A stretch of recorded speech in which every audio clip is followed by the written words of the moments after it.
નિશા, આજથી તારો આ ઘરમાં કોઈ હક નથી. સમજાઈ ગયું કે નહીં? નિશાના હાથમાં રહેલો પાણીનો ગ્લાસ ધીમે ધીમે કંપવા લાગ્યો. સાસુ કાંતાબેનનો આ અવાજ એટલો કઠોર હતો કે આખું ઘર એક ક્ષણ માટે શાંત થઈ ગયું. અને અચાનક એના હાથમાંથી છૂટી ગયો. ગ્લાસ જમીન પર પડ્યો અને તૂટી ગયો. એ અવાજ માત્ર ગ્લાસ તૂટવાનો નહોતો, એ નિશાના દિલ તૂટવાનો અવાજ હતો. નિશાની આંખોમાંથી આંસુ બહાર આવવા લાગ્યા. મમ્મી, મેં એવું શું કરી દીધું કે તમે મને આટલી મોટી સજા આપી રહ્યા છો? તારા આવ્યાથી આ ઘરમાં એક દિવસ શાંતિ નથી રહી. રોજ ઝઘડો, રોજ તણાવ. હવે બસ, હું થાકી ગઈ છું. નિશાએ પોતાના પતિ તરફ જોયું. એની આંખોમાં આશા હતી. રોહિત, કંઈક બોલો. હું ખોટી નથી, હું પ્રયત્ન કરું છું.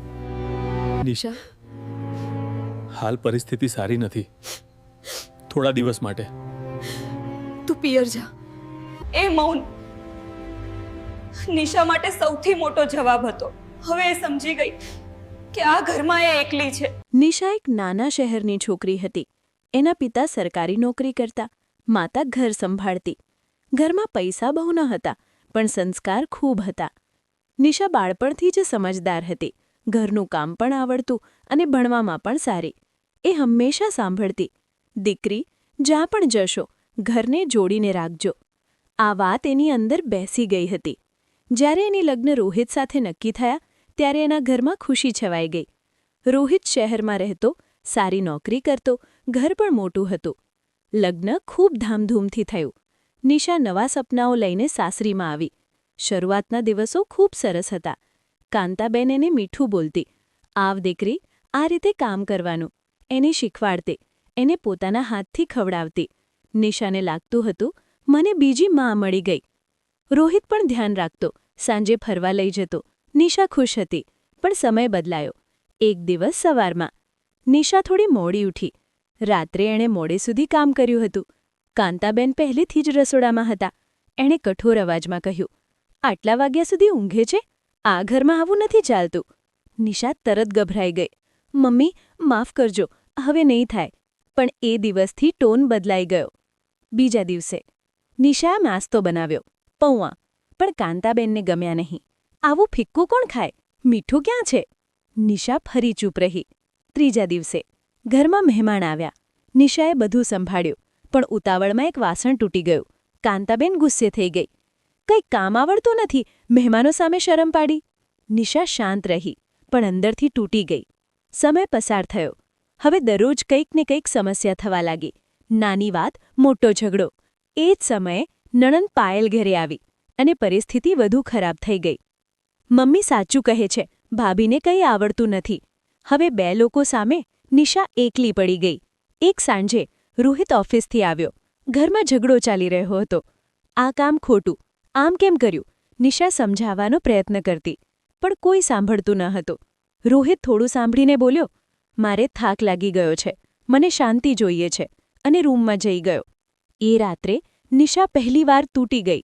એણે રોહિતને કહ્યું, તમે ક્યારે મારી તરફથી કેમ નથી બોલતા? રોહિત બોલ્યો, મમ્મી સાથે હું શું ઝઘડો કરું? તું થોડું એડજસ્ટ કરી લે.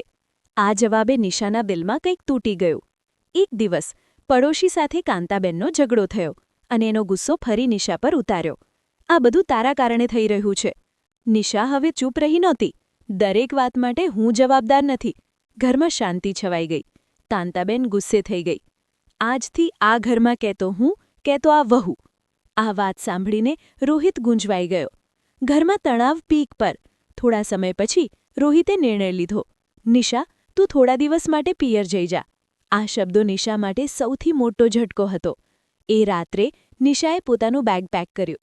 દરેક વસ્તુ સાથે એક યાદ જોડાયેલી હતી. લગ્નનો દિવસ, પહેલો દિવસ, હાસ્ય, બધું. એ દરવાજા સુધી આવી. એકવાર પાછું જોયું અને બોલી, હું જઈ રહી છું, પણ એક દિવસ તમને સમજાશે અને એ નીકળી ગઈ. સમય પસાર થયો. 1 અઠવાડિયું, 2, 3. ઘરમાં શાંતિ આવી, પણ એ ખાલી હતી. હવે ઘર ગોઠવાયેલું ન હતું, સમયસર ખાવાનું ન હતું. રોહિત બધું પોતે કરતો.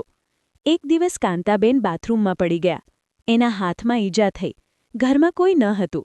પાડોશીએ ફોન કર્યો. રોહિત દોડ્યો. એણે પહેલીવાર સમજ્યું કે નિશા કેટલો મોટો ભાગ હતી. હોસ્પિટલમાં કાંતાબેન શાંત પડ્યા હતા. એમને બધું યાદ આવતું હતું. એમણે ધીમે કહ્યું, રોહિત, નિશા હોત તો? આ શબ્દો રોહિતને અંદરથી વાગ્યા. બીજા દિવસે રોહિત નિશા પાસે ગયો. પાછી આવી જા. નિશા શાંત રહી.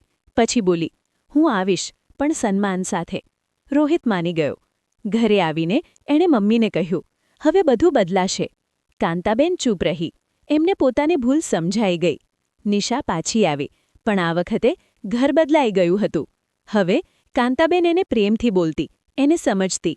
રોહિત હવે એની સાથે ઊભો રહેતો. ઘર ફરી જીવતું થઈ ગયું. સમય માણસને શીખવે છે. જેને આપણે દૂર ધકેલીએ છીએ એ જ ક્યારેક સૌથી મહત્વનો હોય છે, અને સંબંધો તૂટતા પહેલાં એને સંભાળી લેવા જોઈએ.